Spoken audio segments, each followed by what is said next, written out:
Hey everyone, welcome back to my channel. Today I'm diving into something a little darker. 3 disturbing, true parenting horror stories that will send chills down your spine. These are real experiences shared by parents, and trust me, you won't want to miss them. So grab a snack, turn off the lights, and let's get started. Story 1. It all started one quiet evening when my family and I had just settled down for the night. My partner and I were watching TV while our child was playing in their room. Everything felt normal until I began to hear soft whispers coming from the hallway. At first, I thought it was just the TV, but the whispers grew louder and more distinct. Curiosity got the better of me, and I decided to investigate. As I walked down the hallway, the whispers stopped abruptly. I peered into my child's room, but they were happily playing with their toys, completely unaware of the strange sounds. I brushed it off as my imagination and returned to the living room. However, the whispers didn't stop. Over the next few nights, I would hear them again, always when the house was quiet. I began to feel uneasy, but I didn't want to alarm my partner or child. I thought maybe it was just the house settling or the wind playing tricks on me. Then one night, as I was getting ready for bed, I noticed something strange. A note had appeared on the kitchen table. It was written in a child's handwriting and simply said, "I'm here. Come play with me." My heart raced. I had no idea how it got there or who had written it. I showed it to my partner, and we both brushed it off as a prank from a friend or maybe a neighbor's child. But deep down, things escalated quickly after that. One night, I was awoken by the sound of giggling coming from the hallway. I sat up in bed, my heart pounding. I glanced at my partner, who was still fast asleep. Gathering my courage, I tiptoed out of the bedroom and followed the sound. As I reached the hallway, the giggling stopped. I turned on the light, and to my shock, I saw my child's toys scattered across the floor, as if someone had been playing with them. I felt a chill run down my spine. I called out to my child, but they were still sound asleep in their room. I decided to check the living room, and that's when I saw it. A shadowy figure standing in the corner, just out of the light. It was small, almost childlike, and it seemed to be watching me. I froze, unable to move or speak. Then, just as quickly as it appeared, it vanished into thin air. After that night, I knew I had to do something. I researched the history of our home and discovered that it had once belonged to a family who had lost a child in a tragic accident. The whispers, the note, the giggling, it all made sense now. I decided to hold a small ceremony to honor the spirit of the child. I invited a few close friends and shared the story of what had been happening in our home. We lit candles and said a few words, hoping to bring peace to the restless spirit. Since that night, the whispers have stopped and the strange occurrences have ceased. I believe we were able to help the unseen visitor find peace. But I'll never forget the feeling of being watched, or the chilling reminder that sometimes the past lingers in ways we can't see. Story 2. I felt a chill run down my spine. I had no idea how this note got there or who had written it. I showed it to my partner and we both brushed it off as a prank from a friend or maybe a neighbor's child. But deep down, I couldn't shake the feeling that something was wrong. That night, I tried to put it out of my mind, but sleep eluded me. I kept replaying the moment in my head, the way the handwriting looked so familiar, yet so foreign. It was as if I had seen it before, but I couldn't place it. The next day, I decided to investigate further. I rummaged through old family photos, hoping to find something that would jog my memory. As I flipped through the pages of an old album, I stumbled upon a picture of my partner as a child, playing in a park. In the background, I noticed a little girl, her face partially obscured, but her handwriting was unmistakable. It was the same as the note. My heart raced.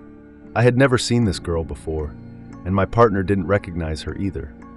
I felt a mix of fear and curiosity. Who was she, and why was her handwriting in our home? I decided to ask my partner about it. "Do you remember any friends from childhood who might have left us a note?" I asked. They shook their head, looking just as puzzled as I felt. That evening, I couldn't shake the feeling that we were being watched. I kept hearing soft whispers, almost like a gentle breeze brushing past my ear. I tried to dismiss it, but the atmosphere in the house felt heavy, charged with an energy I couldn't explain. Then, just as I was about to turn in for the night, I heard a soft knock at the door. My heart raced. Who could it be at this hour? I cautiously approached the door, glancing back at my partner, who was still engrossed in a book. I opened the door slowly, and to my surprise, there stood a little girl, no older than 8, with a solemn expression on her face. She wore a faded dress, and her hair was tied back in a loose braid. "Can I help you?" I asked, trying to keep my voice steady. "Is this your house?" she asked softly, her voice barely above a whisper. I nodded, still taken aback. "Yes, it is. Do you need something?" "You have something that belongs to me," she said, her gaze piercing through me. I felt a shiver run down my spine. "What do you mean?" "The note," she replied, pointing to the table behind me. "It was meant for you, but it's not complete." "What do you mean it's not complete?" I asked, my voice trembling. The girl took a step closer, her expression serious. "You need to find the rest of it. It will explain everything." Before I could respond, she turned and ran down the porch steps, disappearing into the darkness. I rushed outside, calling after her, but she was gone. Story 3. I felt a chill creep up my spine. I brushed it off, thinking maybe I had imagined the whole thing. But the next day, I decided to do a little digging. I asked some other parents at the park if they had seen the girl. To my shock, they all looked at me like I was crazy. "What girl?" one of them finally asked, raising an eyebrow. "There hasn't been a child here for days." I felt a knot tighten in my stomach. Had I really seen her? I decided to take matters into my own hands. I returned to the park later that day, hoping to find some clue about the girl. As I wandered around, I noticed something unusual near the old oak tree. There was a small, weathered doll lying in the grass, its dress tattered and its eyes missing. I picked it up, feeling a strange connection to it. It was as if the doll had been waiting for me.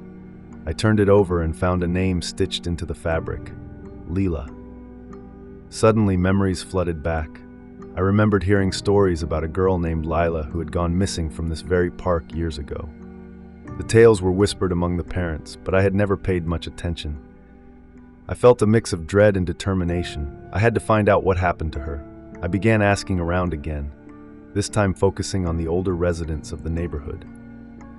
I approached an elderly woman who had lived in the neighborhood for decades. As I shared my story about the girl and the doll, her eyes widened with recognition. "Oh, Lila. She was such a sweet child. She disappeared one summer, and no one ever found her. They say she still wanders the park looking for her friends." I felt a chill run down my spine. It was as if the pieces of a long-forgotten puzzle were finally coming together.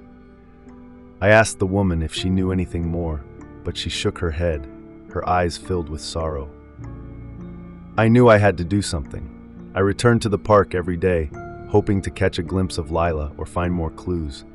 I even set up a small memorial near the swings, placing the doll there as a tribute.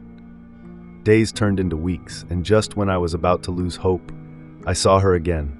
Leela stood at the edge of the swings, her eyes sparkling with a mix of joy and sadness. "Thank you for remembering me," she whispered, her voice like a gentle breeze. "I just wanted to play."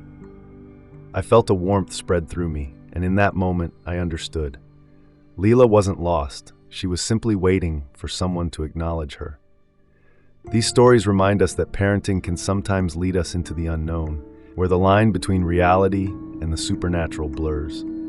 If you've ever experienced something strange as a parent, I'd love to hear your stories in the comments below. Don't forget to like, subscribe, and hit that notification bell for more chilling tales. Until next time, stay safe and keep your loved ones close.